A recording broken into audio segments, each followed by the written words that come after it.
Hey, Push Nation, welcome into this special edition of a Fireside Chat. I've got a new locale here. I'm actually doing this from my sister's apartment in Pacific Heights, neighborhood of San Francisco. So if you hear a lot of noise outside and hear some traffic and urban life going on outside of me here, that is why. But we're going to stick to our theme we've been working on here very hard, which is imperialism. And I want to sort of take this and run with it as far as continuing Theodore Roosevelt's policies and playing off how the big stick policy changed a little bit under William Howard Taft, who we said was Roosevelt's hand-picked successor. Under Taft, the United States, I wouldn't say it broke away from the big stick policy, but it did begin a new perspective on controlling affairs in Latin America. And this became known as what Taft referred to as dollar diplomacy. And dollar diplomacy kind of sounds what it is. The United States shoveled millions and millions and millions of dollars into developing businesses and business interests in Latin America. Taft and company tried to orchestrate business owners from the United States to invest and buy land and buy space and buy companies and set up shop over in Latin American countries like Nicaragua and Venezuela and other islands in the Caribbean. And this dollar diplomacy was really a little bit of a shift because it was more of a peaceful process, less about intimidation, less about military force, and more about the force of American dollars. And Taft and the United States invested millions of dollars in Latin America.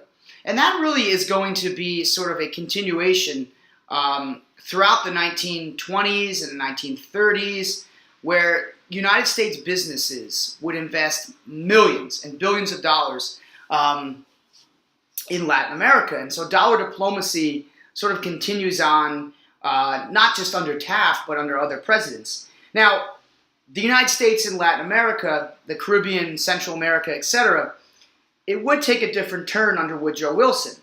During Woodrow Wilson's presidency, which we'll get into this week, the Mexican government was threatening to expel and nationalize a lot of their oil businesses. The United States at the time got a lot of its oil from Mexico.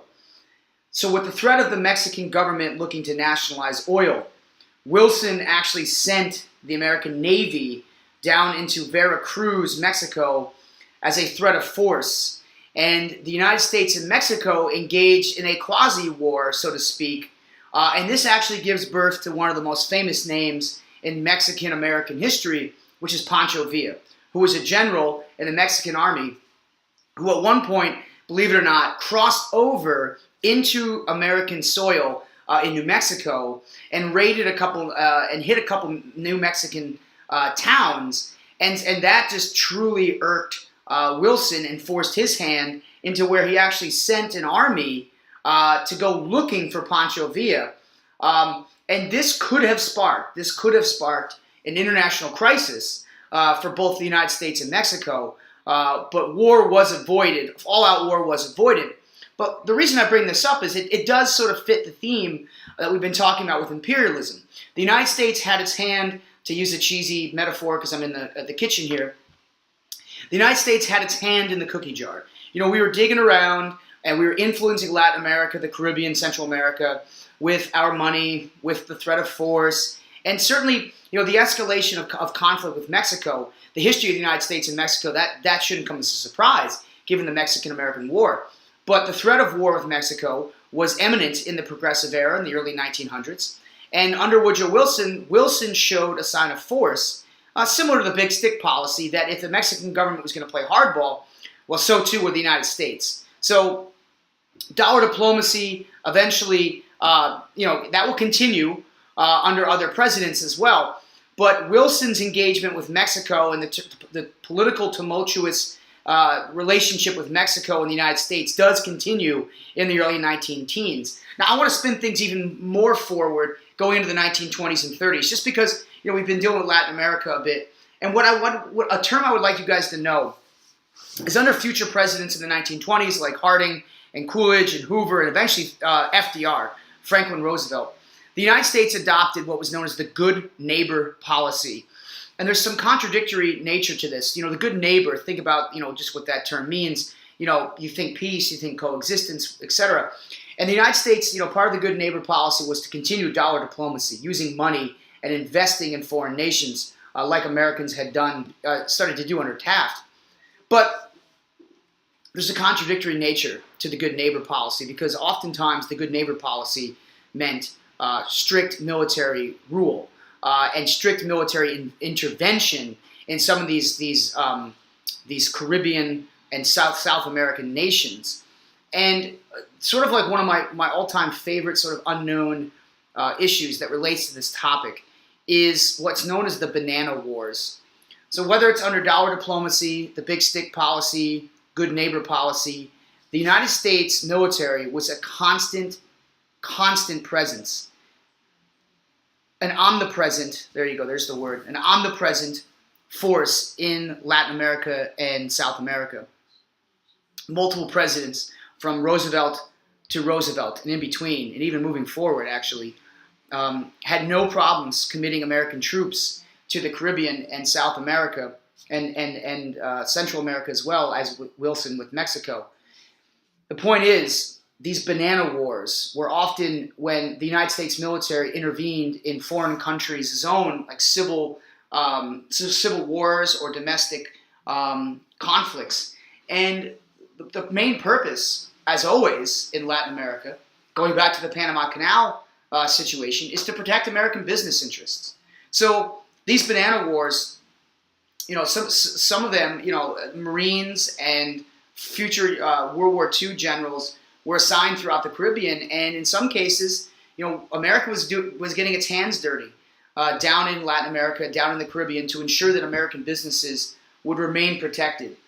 And that's a continuity that you can look at in the modern era with resources such as oil in the Middle East, and that's one of the reasons the United States directly got involved in the first Gulf War to protect Kuwait from invasion from Iraq. So this is not something that is more a function of the modern American government. It's actually going back to the early progressive era, where the American government demonstrated through imperialism and through protecting our interests abroad that our country was going to exert force if necessary. So to recap Latin America and what I covered today, and then I'm going to move into Asia and tie this thing all together, we've got the Banana Wars, which is the American military's involvement in Latin America, the Caribbean, throughout the early 1900s. Those were conflicts that the United States military intervened in. We've got Pancho Villa and his raids in America during Woodrow Wilson's presidency, prompting Wilson to send the Navy to Mexico as a show of force. You've got Taft's dollar diplomacy, which signaled a sort of a transition from the Roosevelt strategy of the big stick policy, using money and heavily funding growth and business in Latin America. So we're going to sort of jump across the other side of the world here and not look at Latin America, but we're going to look at Asia. And so what's going on over there in Asia? Well, you guys are in the midst of finishing your micro themes for Tuesday and your papers on the Imperial Cruise reading. So we know that the Philippines was the big spoils of war from the Spanish-American War, and that was something we laid the foundation for in class. But at the same time the United States was colonizing and attempting to put down Filipino revolution, the United States military was also heavily involved in China. And here is one of the more important moments that often gets overlooked in American history. So let's back up a bit, because China, as you guys know, in the 1840s and 50s, from your studies of world history and European history, China was being picked apart. It was being pillaged by Europeans, chiefly the British, who began infiltrating China with the opium trade. And once the British demonstrated that the Chinese had a weakness with opium, other European nations began slicing up China, carving it up like a melon, so to speak. And what the Europeans demonstrated with China, that the Qing dynasty, the Qing leadership of the Chinese government was unwilling to stand in the way of European powers from carving up China into those spheres of influence. That's the key term with China, if you recall from world history, the spheres of influence. So you've got Europeans coming into China, taking what it wants, bringing in their European Christian religions, bringing in railroads. All vestiges of westernization are flooding into China in the early 1900s, late 1800s. Where's the United States, though? We're involved with the Philippines. We're involved with Japan.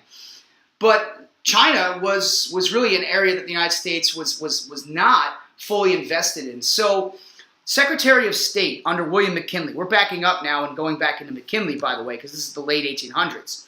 McKinley's Secretary of State, a guy named John Hay, as in like hay for horses. John Hay sent a telegram, sort of a memo, if you will, to European ambassadors in China. And Hay called for what was known as the open door policy for China.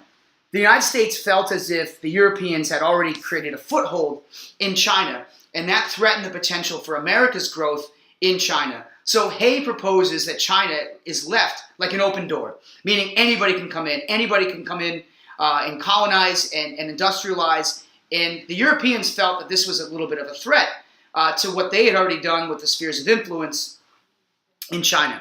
So the Europeans were a bit opposed to John Hay's policy, but nonetheless, the Americans were so powerful, and with their base of operations in the Philippines, John Hay had a pretty good bargaining chip, some good leverage for the United States to work in with into the business of China.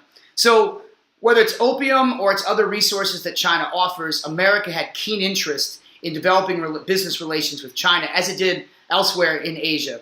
And the Chinese, on the other hand, the imperialism of the United States and the British and the French and the Dutch and Germans, whoever were over there, was viewed with great disdain.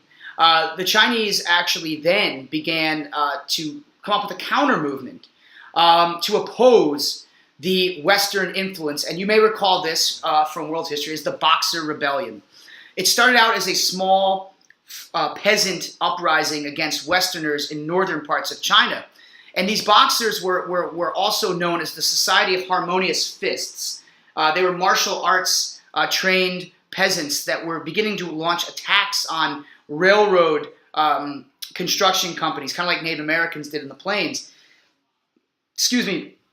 And these Boxers were also attacking missionaries and European schools that had been set up in China.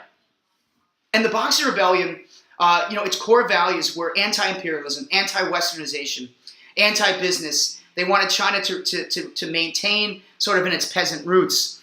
And the Boxer Rebellion is so important in understanding America's foreign policy because of the Boxer Rebellion, as the rebellion moved towards Beijing, or Nanjing, which were some of the two biggest cities in northern China, the United States felt that its interests, its business interests, were fully being threatened.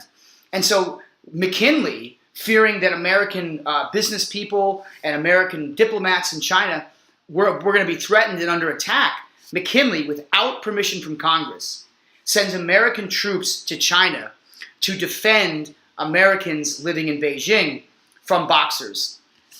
Stop there for a second and let that soak in, let it marinate, because this is a remarkable point of precedence in American history.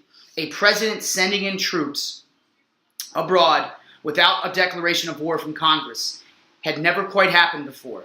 Maybe back to Jefferson with the Barbary Wars would be one example. But in the modern era, what McKinley demonstrates is he uses executive power as commander-in-chief to send the military abroad in a hot zone of crisis. This will get future presidents in trouble, and it will demand that Congress enacts the War Powers Resolution following the Vietnam War in the 1970s. But McKinley does not get permission. He sends American troops abroad.